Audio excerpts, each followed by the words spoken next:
네, 이제 저희 다음 세션으로 넘어갈 차례입니다. 저희 다음 세션은 정보 발표 세션입니다. 5분이나 짧은 시간 동안 업계 트렌드에 대해서 짧게 알아보는 시간인데요. 오늘 첫 번째 정보 발표는 크라우디의 원녹실 팀장님께서 해주시겠습니다. 네. 팀장님, 이달의 크라우드 펀딩 동향이라는 주제로 모셔보겠습니다. 큰 박수로 맞이해 주시기 바랍니다. 안녕하세요. 크라우드 펀딩 와디즈에서 투자 담당하고 있는 권옥순이라고 합니다. 반갑습니다. 네, 큰 박수 부탁드립니다. 네, 일단 항상 똑같이 시작을 하는데 간단히 크라우드 펀딩에 대해서 좀 소개를 드리면 투자형 크라우드 펀딩하고 리워드형 크라우드 펀딩이 있어요. 투자형 크라우드 펀딩은 기업이 투자를 받는 것을 의미하고요. 리워드형 크라우드 펀딩은 제품이나 서비스에 대한 투자를 받고 투자가 끝난 이후에는 제품이나 서비스를 보내주는 형태의 크라우드 펀딩을 얘기를 하고요. 와디즈 같은 경우에는 이 두 가지를 다 서비스하고 있습니다. 먼저 리워드형 크라우드 펀딩 3월에 어떤 일이 있었는지 좀 알려드리면 미국이랑 우리나라랑 일본에서 크라우드 펀딩 3관왕을 달성한 프로젝트가 나왔어요. 저 멜로우라는 제품인데 저 제품 뭐냐면 블루투스 스피커인데 테이블 모양이에요. 그래서 되게 예쁘고 사운드까지 나오는 그런 제품이라고 보시면 됩니다. 미국 킥스타터에서 60만 달러, 그리고 와디즈에서 우리나라 와디즈에서 5,500만 원, 그리고 일본 마쿠아케에서 300엔 이렇게 투자 달성을 했는데 이게 되게 재미있는 아이템이라고 생각했던 이유가 뭐냐면 원래 크라우드 펀딩을 성공하고 나면 그 다음에 커머스 진출을 하죠. 커머스 진출을 하고 나면 그 다음에 해외 커머스에서 판매를 자연스럽게 할 거다라고 생각을 했거든요. 그런데 우리나라에서도 그렇고 해외에서도 그렇고 보니까 어디든 커머스를 진출하기에 앞서서 크라우드 펀딩을 데뷔 무대처럼 활용을 하시더라고요. 그래서 우리나라에서 크라우드 펀딩이 성공을 하고 나서 일본 진출을 하고 싶다. 근데 일본 커머스로 바로 진출을 하는 게 아니라 일본 크라우드 펀딩에서 또 한 번 발판을 삼아서 그 커머스 시장에 진출을 하는 그런 모습을 좀 볼 수 있었습니다. 그래서 크라우드 펀딩이라는 게 우리나라뿐만이 아니라 이제 전 세계적으로도 어떤 스타트업의 데뷔 무대가 되고 있구나라는 걸 알게 되었고요. 와디즈 같은 경우에는 작년부터 일본은 마쿠아케 그리고 미국은 인디고고랑 MOU를 맺어서 국내에서 성공한 기업이 해외에 진출하는 것을 돕고 있고 해외에서 성공한 프로젝트들이 국내에서 크라우드 펀딩으로 투자받는 것을 지원을 하고 있습니다. 투자형 펀딩 같은 경우에는 3월에 무슨 일이 있었냐면 기술 기반의 스타트업이 되게 규모 있는 투자형 펀딩에 성공을 했어요. 그러니까 투자형 크라우드 펀딩 같은 경우에는 일반적으로 아무리 그 일반 대중들에게 좀 친숙한 문화 콘텐츠나 서비스 쪽이 투자가 잘 될 거다라고 많이들 생각을 하시는데 군수업에 있는 스타트업이 무려 9억에 가까운 투자 금액을 받았습니다. 저 금액은 스타트업이 투자형 크라우드 펀딩을 통해서 지분 투자를 받은 것 중에서 두 번째로 큰 규모라고 보시면 될 것 같아요. 약 300명의 투자자가 참여를 했고요. 왜 투자형 크라우드 펀딩을 했냐라고 기업에게 물었을 때 일반 사람들이 군수업을 좀 부정적으로 생각하는 경향이 있는데 그렇지 않고 되게 깨끗하고 클린한 사업이라는 걸 보여주고 싶어서 그리고 물론 상장도 준비하고 계십니다. 크라우드 펀딩 투자형 같은 경우에는 성공을 하게 되면 상장의 특례 혜택이 좀 있어서 그 부분도 같이 겨냥을 하고 오픈을 하셨어요. 그리고 6일인가 3월 6일에 정부에서 그 제2벤처분 그 확산 전략을 발표를 했는데 그 내용을 보시면 스타트업 투자가 더 활발해질 거라는 걸 좀 알게 되실 것 같습니다. 내용 중에는 벤처 투자를 확대하겠다, 그리고 민간 자본 활성화를 좀 확대하겠다라는 내용이 포함이 되어 있었거든요. 그래서 이제 와디즈 같은 경우에는 개인 투자 조합이라던가 아니면 펀드라던가 이런 거를 좀 결성을 해서 투자 기회를 좀 확대를 하고 있습니다. 참고하시면 될 것 같고요. 크라우드 펀딩 외에 이제 주변 시장도 같이 살펴봤어요. P2P 플랫폼 같은 경우에는 그 SCF 채권이라고 커머스 기반의 채권 상품이 있습니다. 이게 지금 되게 크게 확대가 되고 있고요. 블록체인 같은 경우에는 카카오가 그라운드X라는 계열사를 갖고 있거든요. 되게 조용히 개발을 많이 하시다가 이번에 클레이튼 파트너스 데이라는 걸 개최를 하셨어요. 이 클레이튼은 퍼블릭 블록체인 플랫폼인데 블록체인을 잘 모르더라도 손쉽게 이용할 수 있는 플랫폼 만들겠다라고 말씀을 하셨습니다. 그리고 이번 주에 되게 한 뉴스였는데 그 인터넷 전문 은행으로 토스가 신한은행이랑 같이 손을 잡고 출범을 했었잖아요. 근데 결별을 했죠. 신한은행이랑 빠이빠이를 하고 글로벌 VC들, 와일토스 벤처스를 비롯한 글로벌 VC들이랑 컨소시엄을 재구성을 했어요. 그래서 금융 소외계층에게 금융 서비스를 제공하는 챌린저 뱅크를 추진하겠다라고 말씀을 하셨습니다. 이런 뉴스 3월에 있었으니까 좀 확인하시면 좋을 것 같고요. 투자형 크라우드 펀딩 관련돼서 이제 몇 개 기업이 얼마의 투자를 받았는지 데이터는 저기 아래 정리되어 있으니까 참고하시면 될 것 같습니다. 네, 감사합니다. 네, 팀장님 감사합니다. 네, 제가 와디즈였는데 클라우디라고 잘못 소개를 했어요. 네, 와디즈의 권동실 팀장님이셨습니다. 네, 그리고 다음 정보 발표는 사업계획서 부분으로 가보도록 하겠습니다. 제이펀 비즈의 정명훈 전무이사님께서 손에 잡히는 사업계획서라는 주제로 알지해 주시겠습니다. 큰 박수 부탁드리겠습니다. 네, 반갑습니다. 일단은 많이 사업계획서 준비하고 계실 텐데 좀 초기 창업 패키지라고 하는 그 1억 지원 사업에 대해서 사업계획서 가이드를 좀 만들어왔어요. 그래서 많이 어려워하시기 때문에 보시고 사진 찍어도 되니까 참고하시면 좋을 것 같아요. 일단 첫 번째 같은 경우에는 이제 문제 인식에서 공감대를 쌓아야 됩니다. 공감대가 서지 않으면 이게 왜 필요한지를 모르거든요. 그래서 보시다시피 이제 고객의 니즈, 문제점 이런 부분들을 잘 작성하시고 밑에다가는 이미지로 넣어주시는 게 좀 도움이 많이 되세요. 그 다음에는 내가 내리는 결론, 그러니까 내가 봤을 때는 이 사업은 왜 필요한다, 왜 필요한지, 그 다음에 과정들이 있을 겁니다. 내가 어떤 부분들에 대해서 노력했고 이 아이템을 만들기 위해서 내가 얼마나 돈을 지출했고 어떤 사람들을 만났고 그 과정들을 기록하시면 좋을 것 같고요. 그 다음에는 어떻게 개발할 것인가, 그 하우에 대해서 써주시면 될 것 같아요. 이것들을 뭐 단순하게 내가 아이디어가 있으니까 뭘 만들어 보겠다가 아니라 내가 그것들을 구체화해서 문제 해결하는 그 과정을, 그 프로세스를 만들어 보았다라고 정의하시면 되고, 밑에는 이제 비전과 목표, 전략, 이건 원래 없었던 건데 이번에 항목이 추가됐습니다. 다음에는 이제 그런 아이디어가 실현 가능하냐라는 부분에 대해서 묻는 장표예요. 보시다시피 이제 아이템, 내 아이템이죠. 이게 또 중요합니다. 이미지를 넣어주셔야 되고, 여기에는 이제 앱 서비스다 그러면 앱 UI를 넣어주시거나, 만약에 제조업이에요 그러면은 어떤 뭐 시제품이라도 넣어주시는 게 좀 도움이 될 것 같아요. 그 다음에는 이제 기간 대비해서, 이건 기간에 이제 사업 기간을 얘기합니다. 보통 1년짜리 사업이죠. 그래서 1년 동안 내가 사업을 어떻게, 뭐 어떤 내용으로 추진할 것인지를 단계별로 써주시면 되고, 밑에는 좀 세부적으로 내용 넣어주시면 될 것 같아요. 다음은 이제 경쟁사인데, 이거 OX하고나 제가 매번 이게 발표 때 말씀드리지만은 별표시로 하면은 그거는 의미가 없습니다, 실제로. 그래서 실제 기업에 대해서 사진, 강점, 약점, 비용 등등 항목들이 많이 있죠. 세세하게 좀 기록해 주시면 좋을 것 같고, 여기에는 좀 데이터 기반으로 설명해 주시면은 아주 나이스하죠. 그 다음에는 어떻게 성장할 것인가에 대한 부분도 되게 중요한 요소예요. 이거 보시다시피 자금이 나와 있어요. 이게 원래는 이 장표는 되게 아시죠? 원래 이 장표는 매번 나오는 장표예요. 그런데 올해는 여기가 좀 추가가 됐어요. 그러니까 보시다시피 개발, 특허, 마케팅 등등등 내용들이 있을 텐데, 어떻게 내가 돈을 잘 쓰겠다. 정부에게 받은 거기 때문에 내가 그냥 개발하겠다가 아니라 어떤 마음으로, 어떤 과정을 거쳐서 어떤 업체와 함께 내가 하겠다라는 상세한 내용을 좀 기록을 해주시면 좋을 것 같아요. 그 다음에 자금도 한 가지 팁을 드리면, 대응 자금이라고 있어요. 대응 자금은 내가 내는 겁니다. 내가 내는 건데, 그냥 나는 1억 받아서 사업하겠다.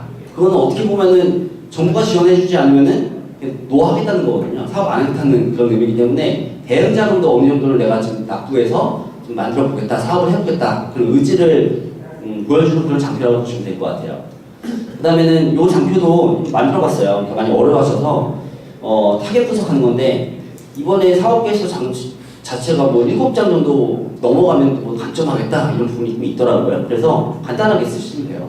1차 타겟, 2차, 3차, 그 다음에 그 타겟 대상으로 어떻게 내가 돈을 벌겠다, 비즈니스 모델. 근데 여기서 좀 BM 특허나 어떤 뭐 특허 내용들이 또 있으면 좋겠죠. 그런 거 있으면 좀 추가하시면 될 것 같고, 출원 정도만 하셔도 괜찮아요. 뭐 특허 굳이 안 하셔도 됩니다. 출원만 하셔도 어느 정도는 이게 좀 창업자가 좀 많이 준비를 해가고 있구나 하는 과정이기 때문에 넣어주시면 될 것 같아요. 다음은 이것도 이제 내수 시장인데 내수 시장에 어떻게 진입해서 돈을 벌겠다. 보통은 뭐 이렇게 하죠. 뭐 SNS 내가 마케팅 해가지고 뭐 돈 벌어보겠다. 페이스북 광고하겠다. 근데 그게 현실적으로 와닿지는 않는 것 같아요. 그래서 넣는 거예요. 시기별로의 전략, 그다음에 예상하고 있는 내가 정의하는 KPI. 그래서 좀 넣어주시면 좀 현실적으로 와닿겠죠. 다음에는 이 장표 거의 못 쓰세요. 쓰시는 분들이 거의 없는데 해외 시장에 대해서 글로벌에 대해서 조금이라도 생각을 하고 있느냐라고 그런 생각되는 그런 장표 같아요. 이거를 해당 없음 나는 국내 시장만 할 거니까 그냥 안 갈 거다 이렇게 하면은 빵점이 되겠죠. 빵점. 그래서 이거는 무시하지 마시고요. 내가 가지 않더라도 일본 시장에 대해서 이 정도는 내가 알고 있다 그 정도만 언지 해주셔도 한 6.7점은 좀 받을 것 같아요. 이거는 뭐 실점인데 이거는 당연히 없으니까 없음으로 처리해 주시면 될 것 같고요. 그다음에 제일 중요한 게 이제 팀 부분이죠. 팀인데 이제 뭐 어디 학교 졸업했다, 뭐 대학교 나왔다 그게 아니라 내가 이 아이템과 관련된 레퍼런스를 갖고 있느냐, 연관이 되어 있느냐 이렇게 기록해 주시면 좋을 것 같고, 그다음에 이것도 되게 중요한 장표예요. 고용 계획이 있느냐. 결국에는 지원금을 받았기 때문에 뭔가 베풀어야겠죠. 고용을 한다던가 뭔가 내가 정부에서 이렇게 보시다시피 내일 채용공제나 사대복지 등등등 이런 것들을 내가 활용을 할 수 있는가에 대해서 고민해 보시면서 사업 계획서를 쓰신다고 하면은 조금 더 보다 높은 확률로 지원 사업에 선정되지 않을까 생각이 듭니다. 강의는 여기까지 하겠습니다. 네, 고맙습니다. 네, 감사합니다. 네, 저희 그럼 다음으로 오는 특허 부분으로 가보도록 하겠습니다. BLT 특허법률사무소의 정태균 파트너 변리사님께서 스타트업 IP 전략이라는 주제로 발제해 주시겠습니다. 네, 변리사님 큰 박수로 맞이해 주시기 바랍니다. 네, 안녕하세요. BLT 특허법률사무소 정태균 변리사입니다. 네, 지난달부터 주제를 조금 하나 잡아서 진행하고 있는데, 지난달에는 이제 앱 서비스나 이런 소프트웨어를 개발하실 때 특허랑 디자인이 어떻게 같이 역할을 하는지 좀 말씀드렸고요. 이번에는 하드웨어 측면을 좀 말씀드리려고 합니다. 하드웨어를 개발하는 쪽에서 특허뿐만 아니라 디자인과 같이 어떻게 역할을 하는지를 좀 말씀을 드려볼게요. 일단 하드웨어를 보려고 그러면 일단 특허권과 디자인권을 융합적으로 좀 사용할 필요가 있다는 걸 좀 말씀드리면서 사례들을 좀 말씀드릴게요. 일단 뭐 스타트업 쪽에서 요즘 작년에 조금 핫했었던 부분인데, 스타트업이었다가 이제 8년 차에 기술특례 상장한 네오팩트라는 업체입니다. 이 업체 같은 경우도 하드웨어 구성이 여러 개 있어요. 이런 뭐 지금 제가 같이 업무를 하다 보니까 제품을 세 가지 있는데 다 이제 재활 쪽에 사용하는 장치입니다. 제일 왼쪽 거는 장갑 형태로 하는 거고, 가운데는 어깨 훈련을 하는 하드웨어고, 제 오른쪽은 인지 재활이나 신체 재활을 하는 패드보드라는 장치예요. 이런 걸 꽂으면서 하는 건데 이제 전자화를 한 거죠. 이 부분에 대해서 이제 어떻게 전략적으로 짜져 있나를 좀 말씀드려보려고 합니다.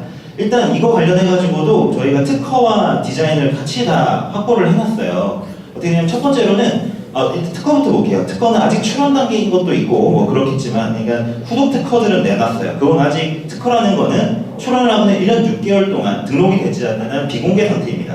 그래서 공개되지 않은 건 제가 쓸 수 없으니까 나열해놓지 않았고요. 그래서 여기 보시면 이제 등록을 받아가지고 등록받은 것들, 이거 특허 같은 게 이 전자화를 함에 따라서 어떤 구조로 만들었는지에 대한 그런 구조적인 겁니다.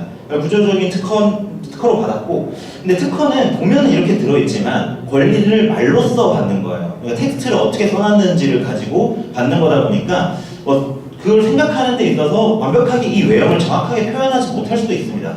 그걸 표현한다 그러면 권리 범위가 너무 좁아질 수도 있고요. 그러다 보면 디자인권도 같이 등록을 받았습니다. 근데 이 제품에 대해서 디자인권이 4개가 등록을 받았어요. 4개를. 근데 어떻게 되냐면 여기 보시면은 그 3개가 이제 판이 달라요. 위에 올라가는 판이 있는데 이 판의 종류가 다른 거를 일반 출원으로 출원을 하고, 이 형태는 부분 디자인이라는 출원을 했습니다. 보시면은 위에 판 부분은 전선 처리되어 있고 메인 장치만 실선 처리가 되어 있어요.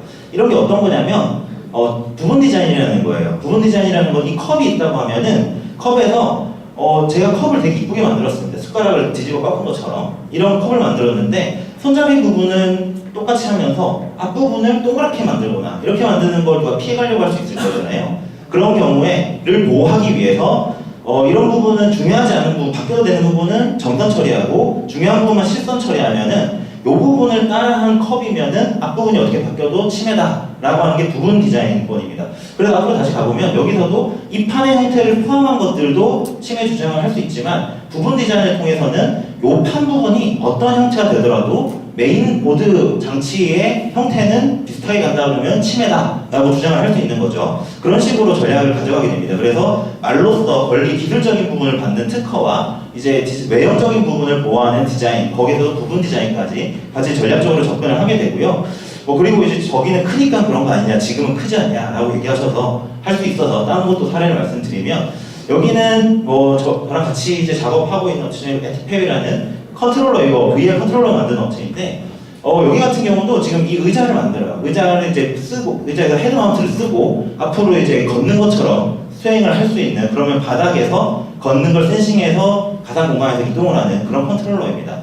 여기도 이 하드웨어 구조에 대한 거를 특허로도 받고 디자인으로도 받았어요. 일단 디자인 부분인데 여기 보시면은 여기도 디자인 3건이 등록돼 있죠. 하나 같은 경우는 모두 다 실선으로 처리한 거, 2개는 일부분만 점선 처리했어요.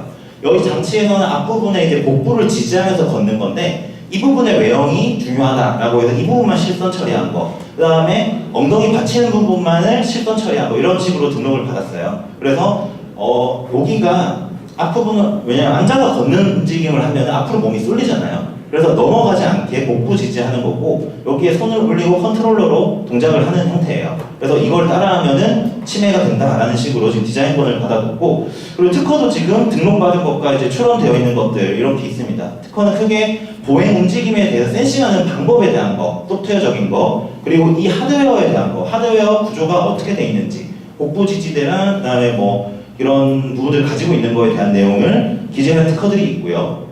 이 특허가 지금 보시면 여러 건이 등록이 되어 있는데 제가 여러 건을 출원한 게 아니라 한 건을 출원하고 나서 등록이 됐는데 권리 범위를 더 넓힐 수 있을 것 같다. 그러면은 분할 출원이라는 걸 합니다.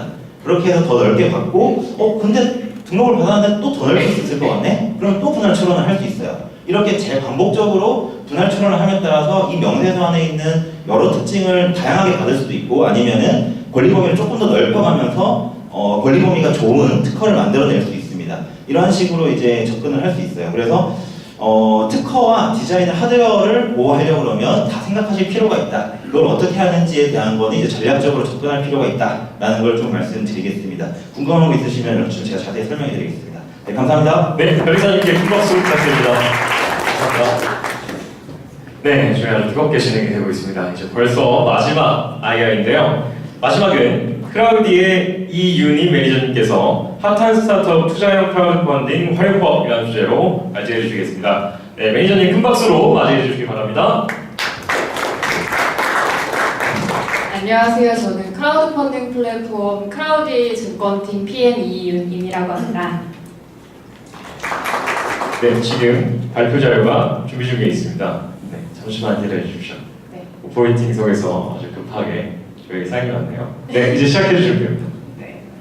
저희는 스타트업 명품관이라는 컨셉으로 운영되고 있는데요. 앞서서 와디즈에서 굉장히 의미 있는 정보들과 트렌드를 읽어주셨기 때문에 저희는 저희와 함께하고 있는 투자자분들과 기업들에게만 아주 발빠르게 전달드리는 아주 시크릿한 꿀팁들을 가져왔습니다. 첫 번째는 2019년 엔젤 매칭 펀드에 달라진 점들을 훑어드리려고 해요. 엔젤 매칭 펀드가 무엇인지 조금 의아하신 분들이 있을까봐 간단하게 설명을 드리면, 엔젤 투자자가 창업 초기 기업에 투자를 할 때 엔젤 투자 매칭 펀드를 신청할 수 있어요. 이거는 한국벤처투자에서 운영을 하고 있고요. 모태펀드, 한국벤처투자, 지자체 등이 출자한 자금이라고 생각하시면 됩니다. 1배수에서 최대 2.5배수 정도까지 투자를 지원을 받으실 수가 있어요. 그래서 이번에 달라진 점은 무엇이냐면 그 투자를 받으실 때 기업 가치를 산정하시잖아요. 그 받으실 수 있는 기업 가치가 50억에서 70억 정도로 규모가 확대가 되었어요. 이거는 후속 투자를 받으실 때도 동일하게 적용이 됩니다. 그러면 창업 초기 기업의 기준이 궁금하실 거라고 생각이 좀 들어요. 여기 이 엔젤 매칭 투자 펀드를 신청하시기 위한 그 창업 초기 기업은 기업 가치가 70억 이하의 중소기업이라고 생각하시면 되시고요. 창업 제외 업종은 금융보화업이나 부동산업, 숙박업 등을 한번 참고해 보시면 좋을 것 같고요. 그리고 이제 창업 초기 기업 같은 경우는 창업 후 3년 이내 중소기업을 말해요. 근데 이 예외 조항이 있어요. 그러니까 최근 3년간 연간 매출액이 20억 원이 이하일 때 첫 번째 7년 이내의 창업기업이거나 두 번째 벤처기업 인증을 받으셨거나 세 번째 혹은 뭐 이노비즈나 메인비즈로부터 이제 그 중소기업 인증을 받으신 분들은 신청이 가능하십니다. 그 두 번째 달라진 점은 그 크라우드 펀딩은 다수, 그러니까 전문 투자자, VC, 뭐 개인 투자자, 일반인들도 투자를 할 수 있는 플랫폼이기 때문에 투자자 수가 많잖아요. 근데 이 투자자 수를 30명에서 10명, 그러니까 기준이 100% 완화된 거죠. 그래서 10명이 모였으면 이거를 투자 펀드를 신청을 하실 수가 있어요. 단 VC 같은 기관 투자자가 참여한 경우에는 2인 이상이 투자를 했을 때 신청이 가능하십니다. 근데 여기에도 조금 제외를 해야 하는 경우가 있는데요. 그 제외의 경우를 조금 살펴보기 위해서 크라우드 펀딩 성공 기업의 기준을 조금 보시면 좋을 것 같아요. 일단 크라우드 펀딩, 투자형 크라우드 펀딩이 성공하기 위해서는 80% 목표 금액의 80%가 성공을 해야 합니다. 근데 이 80%의 성공한 기업 중에서 이제 투자자 수위를 조금 제외해야 하는 경우들이 있어요. 첫 번째는 그 기업이 발행한 기업의 특수 관계인 뭐 이렇게 친인척이라던가 임직원의 친인척이라던가 이런 경우에는 이 투자자 수가 제외가 되고요. 두 번째는 100만 원 미만인 투자자들도 제외가 됩니다. 그리고 세 번째는 이제 상호 출자 제한 기업 집단에 해당하는 회사, 이렇게 하면 조금 말이 어려우실 것 같은데 약간 대기업이라고 생각하시면 좋을 것 같아요. 요거는 이제 해당 법령을 조금 보시면은 그 관련되어 있는 정보를 보실 수 있습니다. 그 네 번째는 이제 이제 모태펀드가 출자한 창업 투자, 그러니까 VC라고 생각을 하시면 좋을 것 같아요. 그리고 이제 자본시장과 금융투자법에 이렇게 계속 막 어려운 얘기가 나오는데 이 밑에 약간 주석을 보시면은 그 적격 엔젤 투자자가 있어요. 근데 이제 그 일정 수준의 투자 실적을 가지고 있어야 되는데 이제 1억 원 이상을 투자한 사람들은 제외가 됩니다. 근데 왜 이렇게 복잡한 조건에도 불구하고 크라우드 펀딩을 통해서 매칭 펀드를 신청하면 좋은지에 대해서 궁금해하실 것 같아요. 일단은 가장 높은 비율로 매칭을 받으실 수 있습니다. 아까 앞서에서도 얘기를 했는데요. 최대 2.5배수까지 신청을 할 수 있는 거는 크라우드 펀딩 성공 기업에 투자한 전문 투자자 수밖에 없고요. 만약에 수도권 지역이 아니라 지방 소재의 기업이라면 2배수. 그러니까 보통은 1대1 매칭 펀드로 해서 1억 원을 투자받으면 1억 원을 신청을 할 수 있는데 요거 같은 지방 소재라 그러면 1억을 투자를 받았다면 2억을 신청을 하실 수 있고, 만약 전문 엔젤 투자자가 신청을 했다면 2억 5천까지 신청이 가능하다고 생각을 하시면 돼요. 그러면 총 1억 원 더하기 2억 5천이니까 3억 원을 가지고 가실 수 있는 거죠. 그러면 근데 이거는 모든 금액에 해당되는 거 아니고요. 기업당 3억까지가 가능하신데요. 여기서 또 중요하게 생각하셔야 되는 거는 이제 크라우드 펀딩 성공 기업은 성공 기업도 신청을 하실 수가 있고요. 성공 기업에 투자한 전문 투자자도 신청이 가능하기 때문에 동일한 조건의 3억 한도 내에서 매칭 펀드 신청이 가능합니다. 그래서 요거 같은 경우는 엔젤 투자자 분류 기준에 따라서 그 한도가 정해져 있어요. 최대 신청할 수 있는 배수가 있으니까 참고하시면 좋을 것 같아요. 그리고 세 번째는 엔젤 투자자의 콜옵션 이 범위가 확대됐다는 건데요. 콜옵션이라고 하면은 이렇게 투자를 많이 이렇게 좋은 기업으로 성장을 하다 보면 그 투자자들이 지분이 희석이 될 때도 있고 지분을 더 이상 내가 추가 투자를 하고 싶더라도 투자를 못하는 경우가 발생을 하잖아요. 그럴 때 이 매칭 펀드를 통해서 내가 지분을 살 수가 있어요.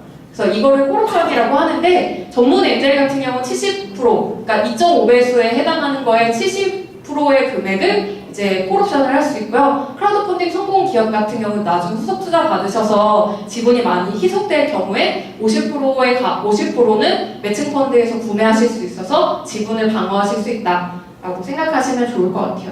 그 외에도 다양한 부분에서 면제가 되었는데요. 이런 것들은 이제 그 엔젤 투자 지원센터에서 정보를 확인하실 수가 있고요. 1일부터 5일까지 진행하실 수 있습니다. 단 현물 출자나 채권 투자는 해당이 안 되시고요. 반드시 현금 투자만 가능하십니다. 그래서 총 정리를 하자면 매칭 펀드 신청 조건이 완화되었다. 두 번째, 크라우드 펀딩을 통한 혜택이 많아졌다. 이렇게 정리하면 될 것 같습니다. 감사합니다. 네, 감사합니다.